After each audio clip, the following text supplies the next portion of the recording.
actually be a good question. Who likes the old Star Warses or the new ones? Guys, side topic, comment section. Who likes the old Star Warses?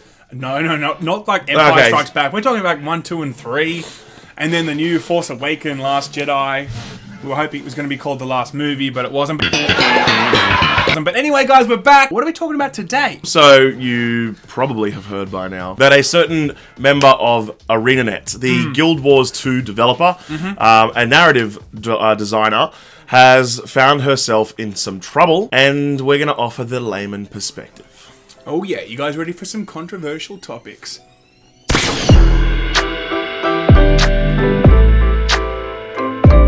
Shooter McGavin. You piece Hey, of shit like you for breakfast. You eat pieces of shit? No. Anyway. Back on topic.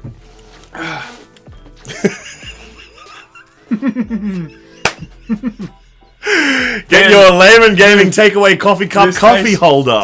Yeah. Don't use it don't put anything in it. Just put coffees in it. Cannot contain hot liquids. Fantastic. Anyway. Okay, so guys, we basically wanted to cover a very sort of topical Twitter outrage shitstorm that has sort of unfolded in the last 2 days. Yep, a very topical topic at the moment. Very topical topic. Anyway. So the Jessica Price paid the price. Jessica Price was a narrative designer at ArenaNet. ArenaNet are the makers of Guild Wars 2. Yep. An MMO that has been chugging along for quite so many years and has a pretty loyal community. Yeah. And a very, very impassioned community.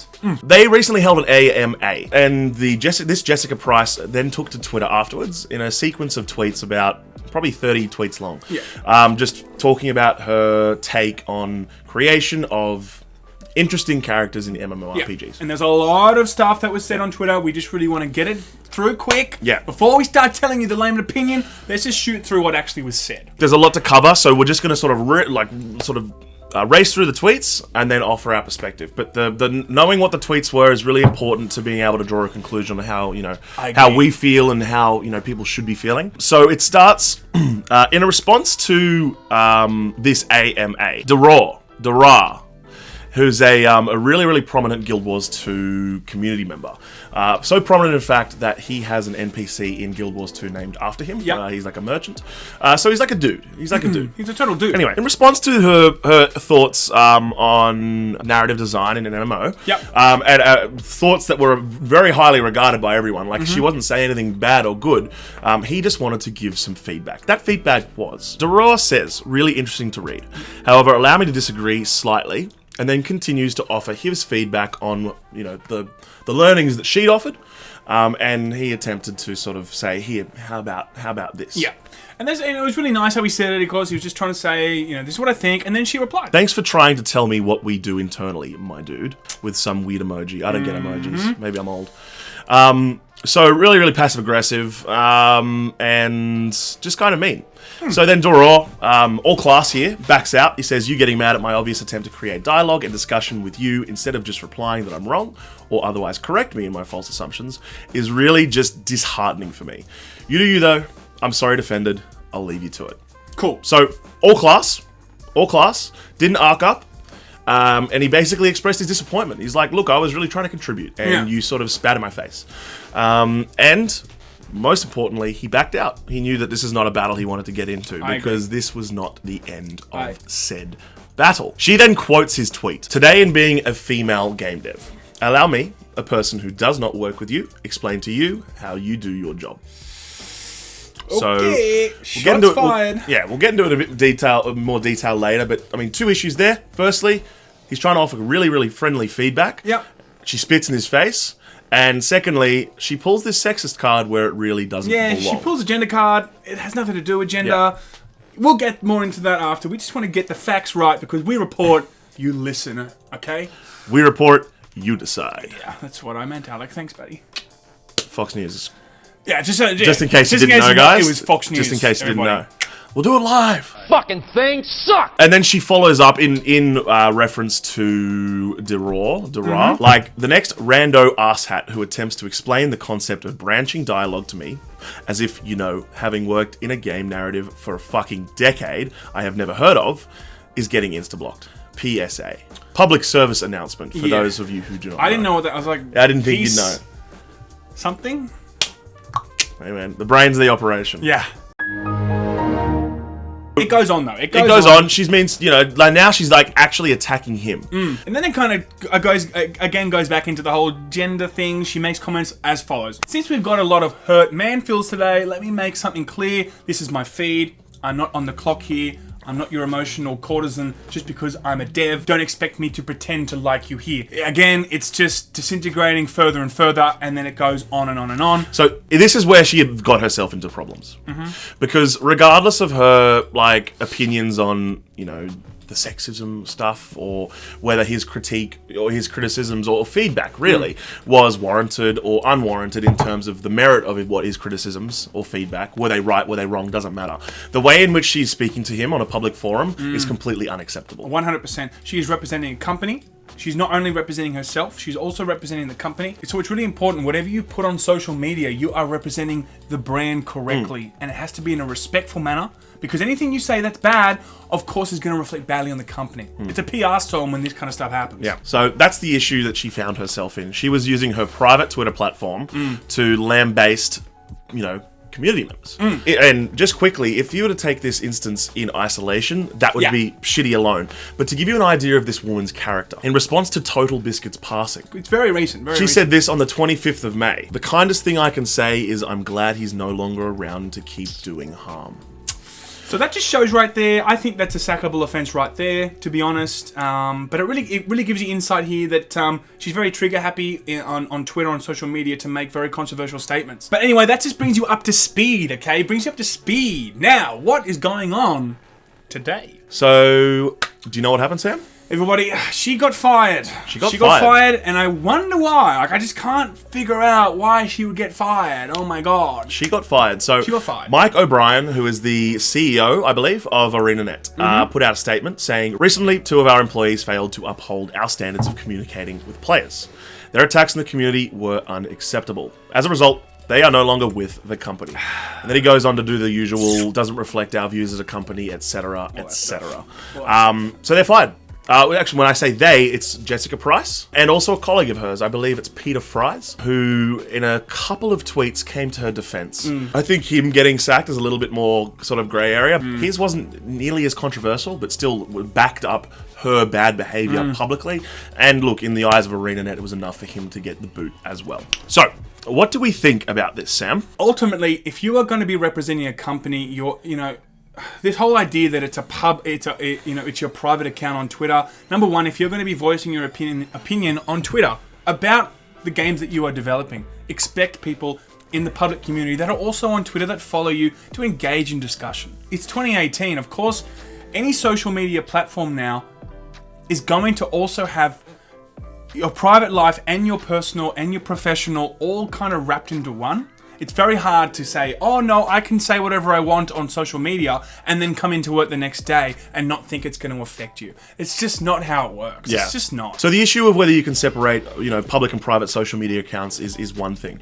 But we really need to look at what she said to this community member. Someone who offered feedback in good faith, politely, was then was thrown right back at him, and he was accused of being sexist.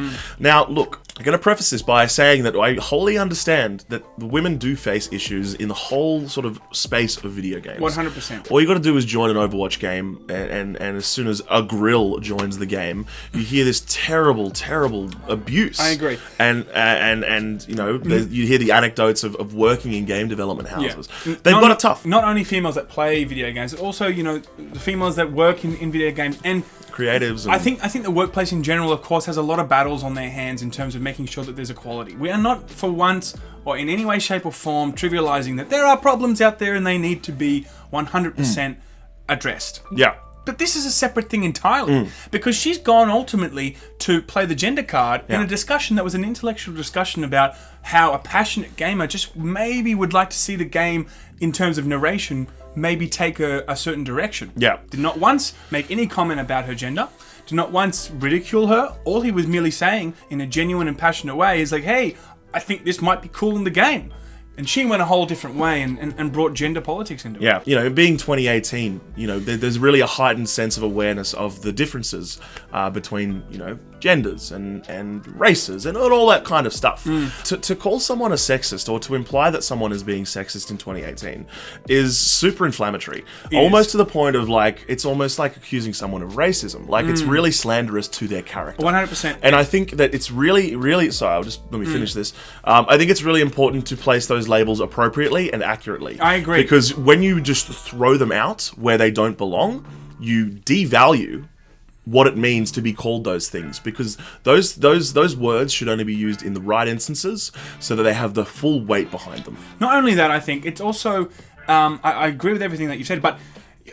You know, for someone to throw a word around like that, or even imply that someone is sexist, I think it can have huge implications on that person's career and their personal life. You know, on a social media platform, a lot of people are watching, and in this day and age where it's almost like you're proven guilty before you're proven innocent on social media, it's very easy for people just to kind of latch on to a soundbite or latch on to something, and it can really actually, you know, destroy people's careers. So it's really important that we understand that those kind of things, you know, they need to be only brought up, as you said, when it's appropriate. And this is not appropriate right now. Absolutely. There's no way this is appropriate. Absolutely. So look, I think the greater majority of people, especially that do play, you know, Guild Wars 2, can see that her actions were wrong. Her actions were wrong, and they could see that, and the greater majority understand that. But when it comes to media outlets that love to report and sensationalize everything, this is what one publication did say. Trusty mainstream game media. Rock, paper, shotgun. Okay, they brought out an article on it, and this is how it reads. ArenaNet throw 2 Guild Wars 2 writers to the wolves.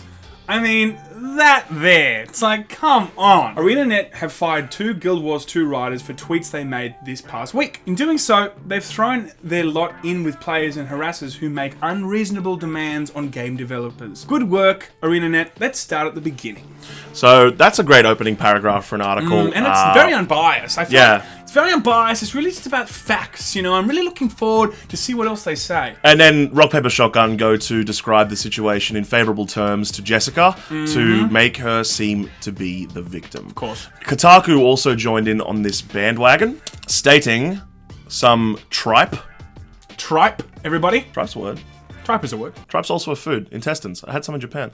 Lovely. Delicious. Anyway, back to the story. After a Twitter spat erupted into a mob of fans going after the narrative designer for Guild Wars 2 studio ArenaNet, the developer said it has fired 2 employees. Erupted into a mob of fans going after a narrative designer. I mean, come on. I mean, this is just... Pull your head in. I think it's really important to be calling out, you know, developers such as these, public people, anything, whether it's a game developer, a sports person, or anything, anyone of note. I think in this hyper-politicized environment we find ourselves in nowadays, it's really important to pick the right battles. And the mainstream games media here, Kotaku, Rock, Paper, Shotgun, also there's a PC Gamer article that echoes these sentiments. They just missed the mark. Yeah. And it's just the same old shit we've been seeing. Fortunately, whilst we can't rely on mainstream games media to at least present the story fairly, you've got the Laymen.